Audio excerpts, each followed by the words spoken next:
আসসালামু আলাইকুম। আশা করি আপনারা সকলে ভালো আছেন এবং ডেইলি ল একাডেমির সঙ্গে যুক্ত আছেন। এক মার্কের যে প্রশ্নগুলি আয়কর আইনজীবী পরীক্ষার জন্য বা এনবিআর এর কোনো পরীক্ষার জন্য খুবই গুরুত্বপূর্ণ। কেননা আপনাদের যারা করদাতা আছেন তাদের কিন্তু এটা জানা খুবই প্রয়োজন এবং কি যারা আয়কর আইনজীবী পরীক্ষা দেবেন তাদের জন্য। চলুন তাহলে আমরা শুরু করি। তাহলে আমরা আজকে কি করবো? আজকে হচ্ছে 11 নম্বর প্রশ্ন কিন্তু আমাদের আজকে আলোচনা হচ্ছে।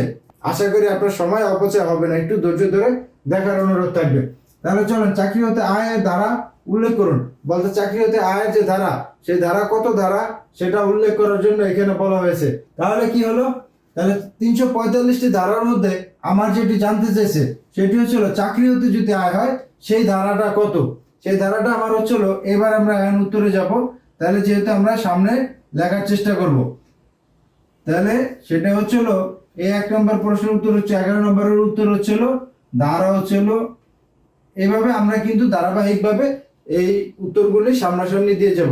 তা আয়কর আইনে চাকরি হতে আয়ের ধারা হচ্ছিল 32 নম্বর যে ধারা আছে সেই ধারার মধ্যে আপনারা যদি আয়কর আইনজীবীর পরীক্ষাতে প্রস্তুতি নেন তাহলে তো জানেনই। আর যদি যারা নতুন জানতে চাইতেছেন যে আসলে 32 ধারায় কি রয়েছে, তারা কিন্তু বই সংগ্রহ যদি না করতে পারেন তাহলে কিন্তু আপনারা কম্পিউটারে যে বা মোবাইলে যে কিন্তু আপনি ইনকাম ট্যাক্স অ্যাক্ট 2023 পিডিএফ ভার্সনটি ডাউনলোড করতে পারেন।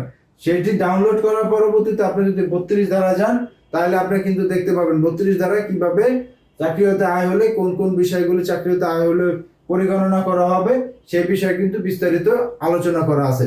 তাহলে আমরা এখানে কি বললাম সেটা হচ্ছিল, একজন চাকরিতে আয় যদি হয় সে চাকরিতে আয় পরিগণনা করার ক্ষেত্রে ধারা সংখ্যা কত, কোন ধারার ভিত্তিতে করা হবে সেটা হচ্ছে ধারা 32। তাহলে আমরা বইয়ের ভাষা যেটি আছে সেটিতে পড়ি, চাকরিতে আয়ের ধারা উল্লেখ করুন। চাকরিতে আয়ের ধারা হচ্ছে 32। চাকরিতে আয়ের ধারা উল্লেখ করুন, সেটি হচ্ছে চাকরিতে আয়ের ধারা 32। পরেরটা হচ্ছিল অগ্রিম আয়কর প্রদানের ধারা কত। আমাদের কিন্তু 1 নম্বর 11 নম্বরটি হয়ে গেল। 12 নম্বর হচ্ছিল অগ্রিম আয়কর প্রদানের ধারা কত। এটা হচ্ছিল আয়কর আইন যারা কর দেন বা আমরা যারা আয়কর আইনজীবী পরীক্ষার জন্য প্রস্তুতি নিচ্ছি, আমাদের কিন্তু প্রতিনিয়ত আমরা শুনি যে অগ্রিম কর প্রদান করতে হবে, অগ্রিম কর প্রদান করতে হবে। তা আসলে অগ্রিম কর যে প্রদান করবেন কিসের ভিত্তিতে প্রদান করবেন? আইনের কিন্তু নির্দিষ্ট একটি ধারা আছে, ওই ধারার বাইরে কিন্তু আমরা কেউ কার্যক্রম পরিচালনা করতে পারবো না। এখানে কিন্তু ভাই আপনার যদি গার জোর থাকে আপনি কিন্তু সেটা প্রয়োগ করতে পারবেন না, কেননা এটা হচ্ছিল আইনের গতিতে চলবে। সেই ক্ষেত্রে আপনার কোনো ধরনের জোর চলবে না। তাহলে সেই ক্ষেত্রে আমরা প্রতিনিয়ত কিছু শুনি অগ্রিম আয়কর প্রদানের ধারা কত। অগ্রিম আয়করটা আপনি কেন দিবেন, কত পার্সেন্ট দিবেন, কোন মাধ্যমে দিবেন, কি বিষয় আছে সেটি হচ্ছিল আপনারা পাবেন।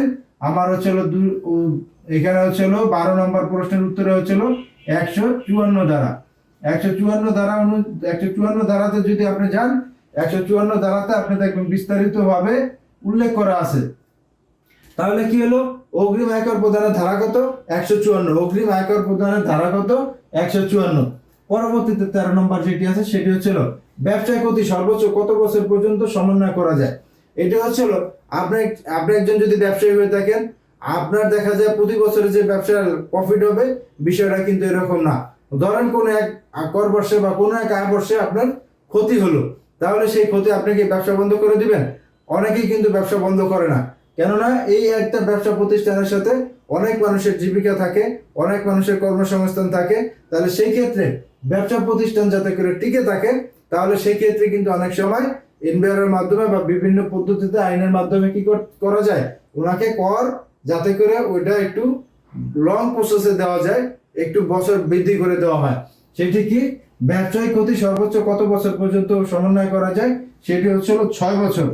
পরবর্তী এটা হচ্ছিল পরবর্তী, যে ধরেন লিখে নিয়ে রাখেন পরবর্তী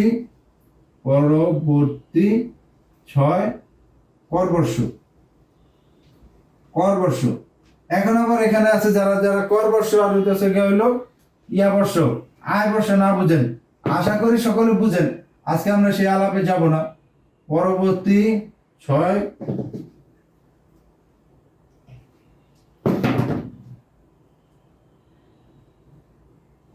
6 করবর্ষ। তাহলে কি হলো?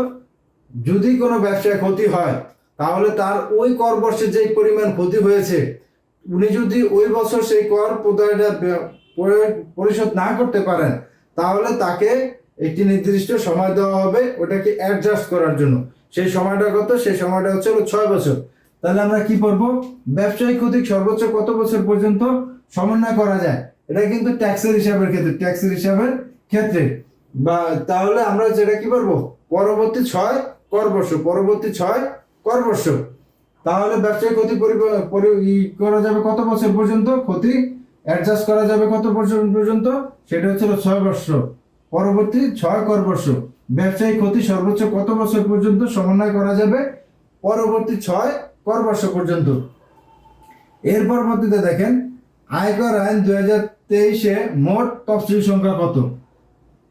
দেখে আপনাদেরকে আরো যদি মনে থাকে তাহলে অবশ্যই কমেন্টে জানান, আমি আপনাদের জন্য একটু অপেক্ষা করি। দেখি আপনারা কে আমার সাথে যুক্ত আছেন। তাহলে আয়কর আইন 2023-এ মোট তফসিল সংখ্যা হচ্ছে 8টি। উত্তর হচ্ছে 8টি। এই হচ্ছে তফসিল সংখ্যা। আয়কর আইন 2023-এর ধারা সংখ্যা কতটি? ধারা সংখ্যা 345টি।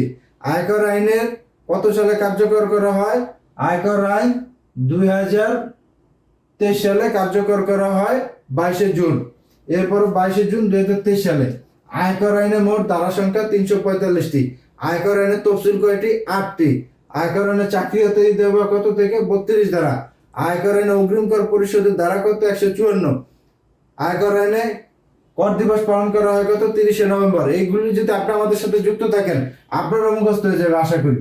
তাহলে আয়কর আইন 2023-এ মোট তফসিল সংখ্যা কতটি? মোট তফসিল সংখ্যা 8টি। আয়কর আইনে মোট তফসিল সংখ্যা কয়টি? 8টি। তাই এর পরবর্তীতে দেখেন, কোন করদাতা কর্তৃক চা বাগানে চাষকৃত এবং তার নিজস্ব ফ্যাক্টরিতে উৎপাদিত চা এর বিক্রয়লব্ধ কোনো খাতের আয় হিসাব গণনা করা হবে। কোন খাতের আয় হিসাবে গণনা করা হবে? আচ্ছা, আমরা আপাতত এই জিনিসটা ভুলে যাই, আমরা একটু ব্যাখ্যাতে চলে যাই। মনে করেন আমরা যারা ঢাকাতে আছি, আমরা তো চা বাগানে ঘুরতে যাই, কিন্তু যারা সিলেট বা পার্বত্য অঞ্চলে আছে তার সেখানে কিন্তু চা চাষ করা হয়।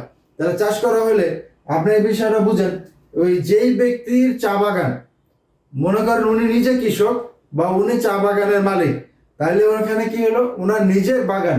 তাহলে আপনার দুইটা এখানে কিন্তু প্রশ্ন একটু পেছানো আছে। সেটা হচ্ছিল, দেখেন, কোন করদাতা বলতে যেই করদাতা আছেন উনি কি ওনার কর্তৃক চা বাগানে চাষকৃত বলতে ওনার নিজের এই চা বাগান আছে এবং কি উনি নিজেই করদাতা। যদি এরকম হয় তা চা চাষ করছেন কে? উনিই চাষ করছেন। তাহলে আবার কি করছেন? তার আবার একটি ফ্যাক্টরিও আছেন। কিসের জন্য? চায়ের বিক্রয়লব্ধ অর্থ চা ফ্যাক্টরিতে উৎপাদিত বলতে চা পাতাই কিন্তু আমাদের একটা প্রসেসিং এর মাধ্যমে, প্রক্রিয়াজাতকরণের মাধ্যমে কিন্তু সেটা চাতে রূপান্তরিত হয়, যা আমরা প্রতিদিন সারা বাংলাদেশ ব্যাপী সারা পৃথিবী ব্যাপী পান করে থাকি। তাহলে আপনি দেখেন, সেই করদাতার নিজের চা বাগান আছে এবং কি নিজের ফ্যাক্টরি আছে। এর পরবর্তীতে কি করছেন? উনি নিজেই বিক্রি করছেন। তাহলে কয়টা বিষয় হলো এখানে? দেখেন, 3টা বিষয় কিন্তু দাঁড়াইলো। একটা হলো চা বাগানের মালিক উনি নিজে, করদাতা নিজে চা বাগানের মালিক। 2 নম্বর, উনি ওনার নিজের ফ্যাক্টরিতে উৎপাদন করছে বা প্রক্রিয়াজাতকরণ করছে। চা পাতা তো আর সরাসরি খাওয়া যায় না, চা পাতা একটা প্রসেসিং এর মাধ্যমে যেতে হয়। তাহলে কি করলো? উনি নিজে সেটা উৎপাদন করলো এবং চাষাবাদ করলো। এর পরবর্তীতে উনি বিক্রয় করলো। তার বিক্রয় করার পরবর্তীতে এখন উল্লেখ করা হয়েছে যে এই যে বিক্রয় করলো সেই টাকাটা আমরা কোন কোন খাতে কিভাবে পরিগণনা করব।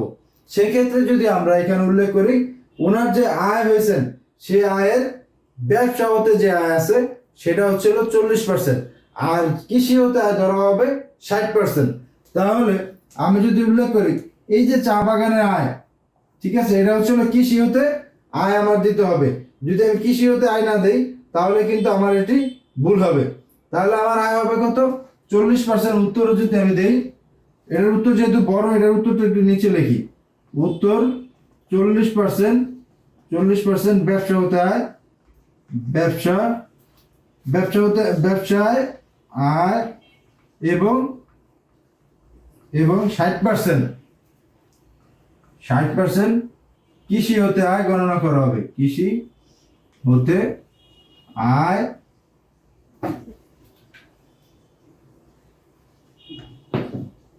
কৃষিতে আয় গণনা করা হবে।